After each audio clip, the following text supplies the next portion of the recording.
Buenos días. Como ustedes saben, hay muchos rumores sobre los ataques sobre ciberseguridad y la pérdida o robo que causan de información. Es por esto que el día de hoy vamos a resolver algunas preguntas fundamentales sobre este tema. Buenos días, Omar. Hola, buenos días. Nos encontramos con el ingeniero Omar Arzate, es ingeniero en sistemas computacionales y él nos va a ayudar a resolver estas preguntas fundamentales. Y para empezar, ¿nos podría decir qué es un ataque cibernético? Bueno, es aquel ataque que generalmente se realiza a un sistema computacional, ya sea para robo de información o para atacar simplemente el sistema para que los usuarios no puedan entrar o pues tratar de obtener algún beneficio, ¿no? Ok. Bueno, sabemos que existen dos tipos de ataque, Ajá, que son los de DOS y ajá. los ataques focalizados. ¿Nos puede Ujú. decir algunas diferencias que existen entre estos? Mira, los ataques de DOS o lo que se dice negación de servicio son aquellos en donde muchas computadoras atacan un site principal. Es por ejemplo cuando tú estás jugando en el Xbox. Entonces, lo que hacen las personas es instalan aplicaciones o programas en diferentes computadoras y al mismo tiempo exigen una respuesta a ese mismo servidor. Entonces, cuando un usuario original quiere entrar a jugar, pues ya no puede hacerlo porque muchas computadoras están requiriendo un acceso a ese servicio, aunque no fueran reales, pues. Es decir, nada más estoy atacando, estoy tratando de hacerlo. Cuando es un ataque focalizado, entonces ya va más específicamente a quiero atacar tal vez una parte específica de una empresa, ¿no? Por ejemplo, el área de finanzas o una base de datos específicamente. ¿Cómo lo hago? Envío correos, hago ingeniería social, trato de buscar información de las personas y pues trato de obtener de ahí información para poder atacarlo. Perfecto. Entonces, para realizar este tipo de ataques, ¿es Ujú. necesario tener gran conocimiento o ya puedo encontrarlo todo en internet? Pues hay cosas que las puedes encontrar en internet, pero tampoco es como que llegas, lo haces, inmediatamente haces un ataque de DOS. Tienes que conocer un poco de tecnología, pues para poder tratar de hacer estos ataques, pero pues finalmente la práctica es el maestro, ¿no? Si te Sí, pones a estudiar mucho de esto, a ver cómo se realizan este tipo de ejecuciones, pues sí podrías en este caso tal vez causar algún daño. perfecto. ¿Contra quiénes son más comunes estos ataques? ¿Las personas, empresas, instituciones gubernamentales? Pues generalmente depende también el ataque al que quieras hacer. Por ejemplo, cuando tú sabes que hay campañas políticas, pues tratas de atacar al adversario. Cuando hay alguna empresa que cometió alguna parte ética o algo, pues por ahí también tratan de atacarlo. O sea, y finalmente algunas pues hasta por juego y diversión, ¿no? O Ujú. sea, pues trato de hacerlo para que nadie pueda ver Netflix el 24 de diciembre, pues lo trato de atacar para ver si que nadie pueda ver sus Ajá, películas, ok, ¿no? perfecto. Sabemos del Ujú, ataque que hubo al sistema operativo Windows ujú, en mayo pasado. ¿Qué nos ujú. podrías decir cómo funcionó? ¿Qué es lo que hizo este ataque? Ok, ese ataque es conocido como ransomware, que precisamente lo que ahora trata de hacer este tipo de ataques es encriptar para poder ponerles ese candado, pues simplemente tú no vas a poder leer tu archivo, ¿sí? ¿Qué es lo que sucede? Pues alguien envía un archivo y tú lo abres inocentemente como si fuera un correo electrónico. El problema es que la computadora ejecuta eso dentro de la computadora y muchas veces esta computadora ahora lo que va a ir a buscar es más computadoras que pueda infectar y lo que van a hacer es tratar de encriptar tu información. Una vez encriptada, tú no puedes hacer nada. Finalmente vas a tener que pagar un rescate por tu información.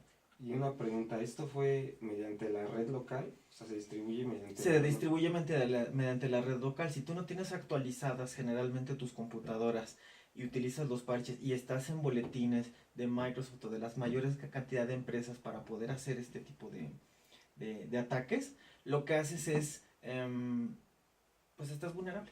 O sea, no tienes el último parche, no tienes el último firewall, que es evitar que pueda entrar la información hacia la computadora. Cuando una computadora está infectada, pues se vuelve un pequeño servidor y lo que va a tratar de buscar es a todas aquellas que no tengan ese parche. Si no lo tienen, las va a infectar igualmente. Entonces, por eso puedes ver que hay instituciones o empresas en donde todas las máquinas fueron infectadas. Sabemos que Ujú, para cuando encriptaron estas computadoras ujú, pidieron un rescate ujú, mediante bitcoins. ¿Nos ujú. podrías explicar qué es el bitcoin?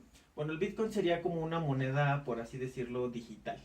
O sea, nadie controla Bitcoin, no es como una moneda en donde digamos es el peso, o es el dólar, simplemente es una moneda que existe en el ciberespacio, ¿sí? ¿Por qué se hacen este tipo de transacciones a veces por esta parte? Precisamente porque muchas cosas van encriptadas. Un ejemplo muy rápido es, si yo te diera ahorita un billete de 100 pesos, ¿tú sabrías por cuántas manos pasó ese billete de 100 pesos? No. Es lo mismo con Bitcoin. O sea, más o menos podríamos asegurar un estilo de pago de esa forma. Si a ti te pidieran el rescate por un banco y una cuenta, pues rápidamente encontrarían las personas en donde están depositando. Que cuando es con Bitcoin, no quiere decir que no se queden registros en la red, pero pues finalmente puedes, por así decirlo, tapar un poco esa parte de cómo te están pagando. Además de que Bitcoin pues es precisamente digital. Entonces te haces completamente anónimo. Te haces completamente anónimo. Lo que trata de hacer Bitcoin es que es completamente anónimo. Entonces, tiene sus ventajas utilizar Bitcoin, pero pues algunos detractores sí dicen que, pues obviamente un gobierno no controla eso, ¿no? Entonces es más difícil seguirlo. Un banco no controla eso, no regula eso.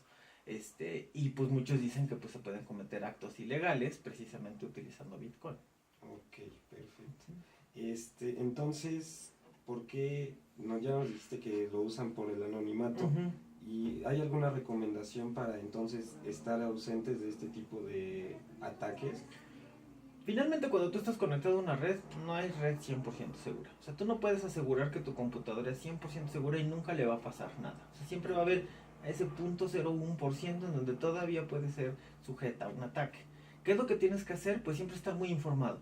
Si eres un administrador o si estás trabajando en las áreas de tecnología y estoy trabajando con bases de datos, o estoy trabajando con aplicaciones, etcétera, específicas, lo que tienes que hacer es estar conectado en blogs, en boletines, en donde si yo estoy utilizando tecnología de IBM me tiene que estar mandando boletines, cuáles son las nuevas características, cuáles son los nuevos parches, porque luego pues hay de repente vulnerabilidades que no tienen parche, o sea, no puedes parcharlas, o sea, sabes que hay una vulnerabilidad y no puedes parcharla. Entonces, ¿qué es lo que tienes que hacer? Pues buscar o mitigar precisamente, ¿no? O sea, te lo pongo tan sencillo como, o sea, no podemos evitar un terremoto, pero ¿cómo mitigo que haya menos muertos? ¿Cómo hago que el edificio trate de caerse o más bien no se caiga, etcétera? Es lo mismo en computación, o sea, siempre hay ese porcentaje en donde tú puedes ser atacado. ¿Qué tienes que hacer? Pues estar al día y tener generalmente pues toda tu computadora más que nada actualizada. Perfecto. Entonces es imposible estar 100% seguro. Es imposible. Ok. Aquel que te diga que es 100% seguro no puede ser. Okay. Porque al estar conectado a una red, pues te estás conectando a un mundo en donde hay miles de millones de personas conectadas. Y que finalmente tu computadora está enviando y recibiendo información de algún otro sitio. Entonces, no hay computadora 100% segura. Ok. Entonces, en conclusión, tenemos que estar informados. Exacto. Es imposible estar seguro, siempre hay que estar actualizando, sobre todo para las empresas que pues tienen, ¿no? Por ejemplo, vamos al banco y vemos que tienen Windows 98. Exacto. Eso es, ahí tú, cuando no actualizas tu sistema operativo, eres más vulnerable a este tipo de ataques. Claro. El problema aquí pues viene también en, estas empresas tienen que pagar muchas licencias por los sistemas operativos. Entonces cambiar de Windows 98 o una versión de Windows 2000 a una versión de Windows 10, pues ellos tienen que pagar una versión. Por eso es preferible pagarle a la compañía para que te siga actualizando ese sistema. Porque hacer el cambio saldrían muchos millones de dólares hacer cambios de esos. Perfecto. Pues muchas gracias, Omar. Te deseamos un éxito en tu carrera y que tengas un excelente día. Gracias.